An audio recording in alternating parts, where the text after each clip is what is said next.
You have big dreams and ambitions, and you want to achieve success and live the life you've always envisioned. However, there's a hurdle.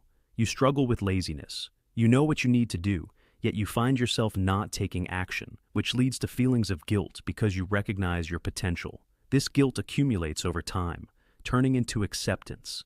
And when the new year rolls around, you find yourself facing the same goals as before. You start off with enthusiasm, driven by motivation and perhaps a bit of wishful thinking, but soon procrastination sneaks in like that one relative who shows up uninvited. This ongoing procrastination creates a cycle of laziness, and before long, you start to see yourself as a lazy person. So, how can we break this cycle and overcome procrastination? There are countless videos online, but many only tackle the symptoms, like deleting social media or minimizing distractions. While these strategies can provide temporary relief, they often miss the underlying issue: inertia. In physics, inertia refers to the tendency of objects at rest to remain at rest, and this principle applies to tasks as well. Getting started on any task, no matter how small, requires an initial push to overcome this state of inertia. The challenge is that we often make this initial push seem so daunting that we choose to avoid the task altogether, opting instead for activities that provide quick gratification. To combat procrastination, we need to overcome inertia, and there are two effective strategies to do this.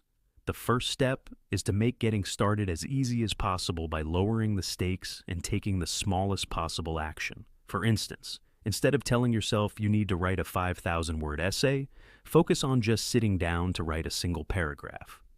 When the pressure is high, it can feel overwhelming to get started, but if you tell yourself to write just 50 words, the barrier feels much lower. This makes it easier to begin without relying heavily on willpower or discipline. Another effective strategy is the 2-minute rule. If you're not in the mood to work, commit to just 2 minutes of effort, and then you can stop if you want. For instance, if cleaning your room feels daunting, play a song and tidy up until the music ends. Often you'll find yourself continuing beyond those 2 minutes, or writing more than 50 words. This happens because once we start moving, we build momentum, and that momentum helps us keep going. Initially, it may feel like pushing a ball uphill, but once we overcome that initial resistance, it becomes much easier. That's why starting with a small, manageable task is key. Just 2 minutes can make a difference. You can use these techniques in various aspects of your life to beat procrastination, whether it's hitting the gym, working on a side project, nurturing relationships, or anything else. As Martin Luther King Jr. wisely said, "You don't need to see the entire staircase. Just take the first step."